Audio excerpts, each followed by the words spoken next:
Assalamualaikum warahmatullahi wabarakatuh. Saya Novia Hidayatul Maksumah, NIM 203190278. Saya di sini akan sedikit menjelaskan tentang materi belajar. Ada 4 pokok pembahasan yang akan saya jelaskan. Yang pertama ada pengertian belajar, yang kedua ada proses belajar, yang ketiga ada teori belajar menurut para ahli, yang keempat ada faktor yang mempengaruhi belajar. Yang pertama, yaitu pengertian belajar.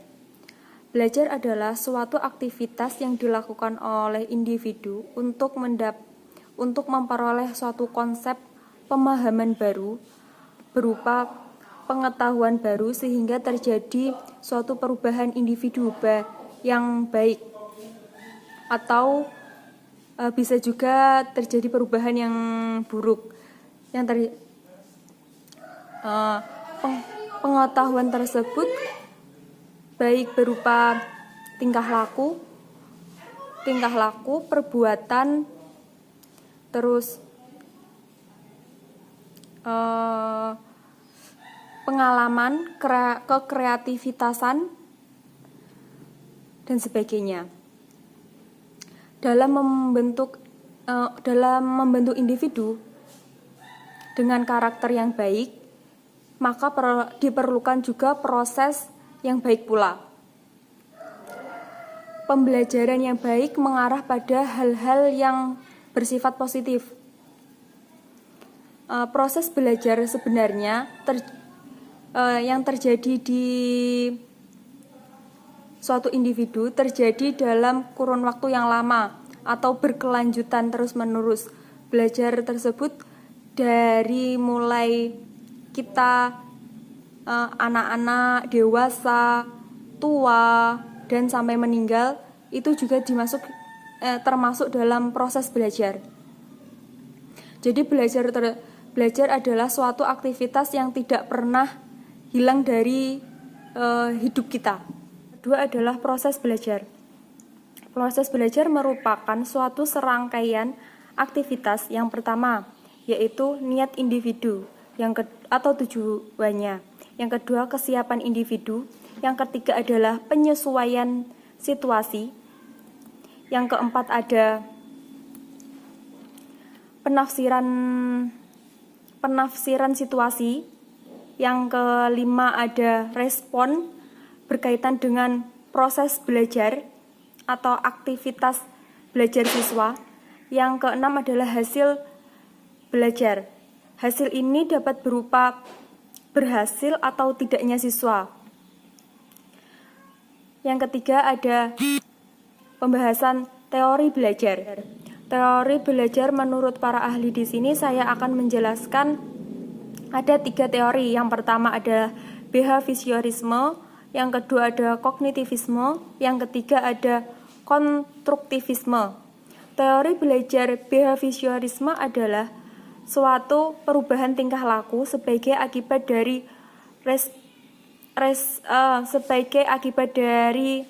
respon dan rangsangan.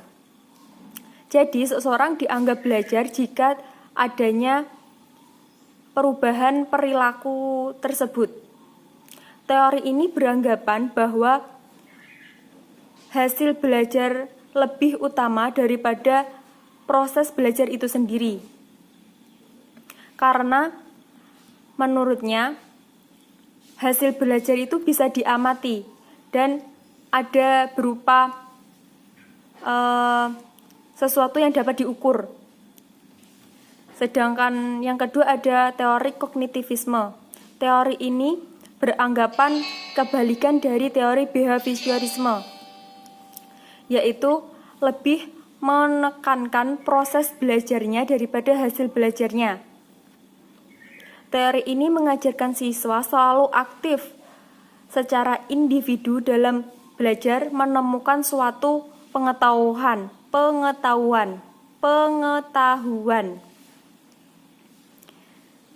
Contohnya, siswa diminta untuk memecahkan suatu masalah secara berkelompok. Hasil dari pemecahan masalah tersebut itu akan bertahan lebih lama masuk dalam ingatan siswa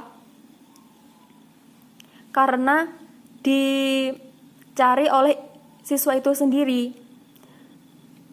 Yang ketiga adalah konstruktivisme. Teori ini juga lebih mengedepankan pada proses belajarnya daripada hasil belajarnya.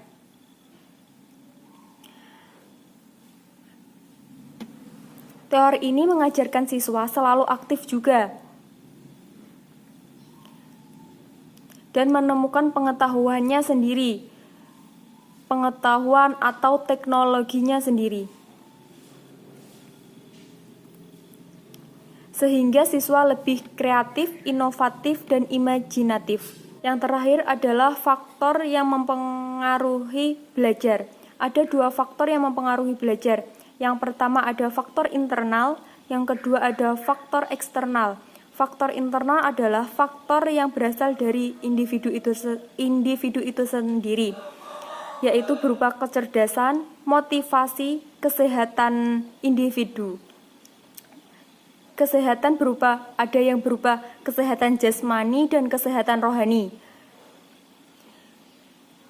Yang kedua yaitu faktor eksternal atau faktor yang berasal dari luar individu atau yang berasal dari lingkungannya biasanya, seperti tetangga, keluarga, masyarakat, atau keluarga itu sendiri. Tetangga atau keluarga itu biasanya menjadi faktor yang paling utama juga, karena keluarga itu yang berperan dalam proses karakter individu tersebut. Individu bisa berkembang jika keluarganya juga mendukung. Sekian dari materi yang saya jelaskan. Wassalamualaikum warahmatullahi wabarakatuh.